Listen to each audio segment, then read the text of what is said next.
the one thing that we haven't touched upon is, and we did during the World Cup, was that a lot of teams had a lot less prep coming into this World Cup than they did into the previous World Cup. They were playing fewer ODIs. England almost half the ODIs that they had played in the previous 4-year cycle. Just taking that point ahead, you're suddenly switching modes now from ODI cricket to T20 cricket, but you only have 11 T20Is to play actually before that World Cup begins. Yeah, absolutely. I think that's something which we spoke about before the 50-over World Cup, that India was very well prepared. India knew what squad they wanted to go with, what combination they wanted to go with. Here there are 5 T20Is against Australia, then you'll play 3 against South Africa, and then 3 against Afghanistan, and then the big test series and IPL, and then we'll be going to the T20 World Cup in West Indies and USA. So yeah, it is a very less time.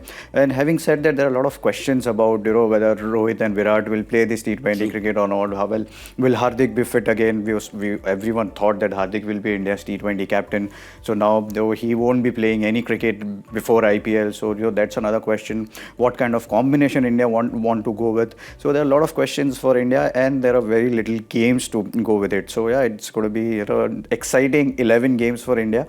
It'll be a great challenge for especially Laxman now that he is coach of this, at least for this series. So it'll be exciting. It'll be good to see it'll be interesting to see what kind of combination which they are going through. We've seen number of combination in 50-over World Cup. Here we'll see, who's opening. Especially, you've got Ruturaj as your vice captain. You've got Yashasvi Jaiswal, who's done really well. But you have Ishan Kishan in your side as well as a T20 opener. So there are a lot of questions. So hopefully in this 11 games we will get that answer. Yeah, that's right. Some very interesting names there, and I think some very interesting names that are not on this list are the players that you just named who are not playing.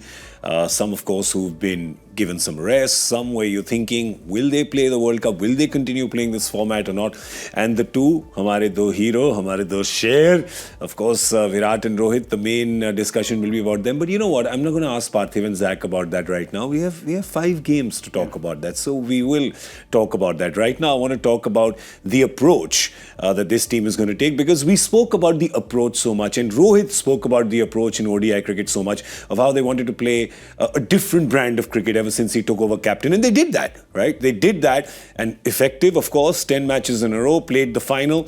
And Suryakumar Yadav, in his press conference, also alluded to that, spoke about Rohit Sharma and that approach, saying Rohit led by example. He walked the talk as a leader, led from the front, and we try to replicate the same thing. I have told them, you have to keep the team first. Let's be very selfless. Love that, absolutely. He says, I'm a guy who doesn't think too much about personal milestones. And I think that while Rohit showed that in the World Cup leading from the front, I think that's even more important in T20 cricket, because personal milestones, even if you slow down for a ball or two with that playing on your mind, it can change the game. And especially in this format, so in this format, it's very important that you bring out this kind of a mindset. You bring out that team culture, which is going to be resonating of putting team first. Because there are moments in the game, they might look small, but the impact of those moments is very huge, especially in the T20 format, because the time is limited. The number of deliveries which you are facing is very limited. In a game like ODI, you have more than double the number of deliveries to play around with. So there are phases in the game where you can absorb pressure or you can slow down. But in this format, you can't slow down. So what they're talking about is basically taking it to the next level. What we've seen in the ODI format, Rohit Sharma was the leader with that regard. You have to put team first, you have to be selfless, you have to play the moment, and you have to seize those moments. So it's just an extension of that, I feel. And it's a right approach to have. And T20 format is going to be very demanding. You got to win those moments, and you have to keep up with the pace of the game. So all these things will go a long way. And it's great that they're talking like that. The same way that they spoke about ODI cricket, the same approach in T20I as well. But the problem is that there's not that much runway to apply that, to make the changes, to find the right combination, because it's just 11 games.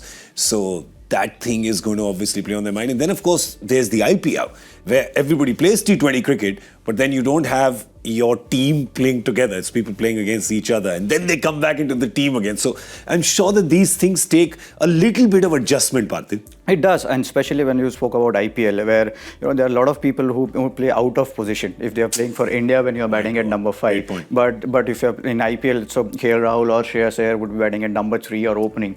But here the requirement of Indian team is to bat at number 5 or 6. So I think that is the bigger adjustment than the team combination or knowing each other, and the opening partners as well. A T20 format, I think that power play makes a huge difference. So knowing that chemistry of openers becomes a very, very crucial point when you are opening in T20. So yeah, playing together makes a lot of difference. But I feel playing out of the position and making that adjustment without playing that many international games is a bigger adjustment for any batters or even bowlers as well. Some of the bowlers, they bowl one change. There are spinners who bowl new ball with in a franchisee, but here in Indian team you are not required to bowl with the new ball. Correct. So you have to make that adjustment also. So all in all, I think there's 11 games. Yes, these 11 games are important, but if you look at the bigger picture or a larger picture for India's point of view, I think players who, if you think that someone's going to bat at number 5, 6 for India, I think they should be batting at number 5, 6 for franchisee. I know it's not easy, but that you can't do that. But ideally, if that can happen, that will just give that boost for an Indian team.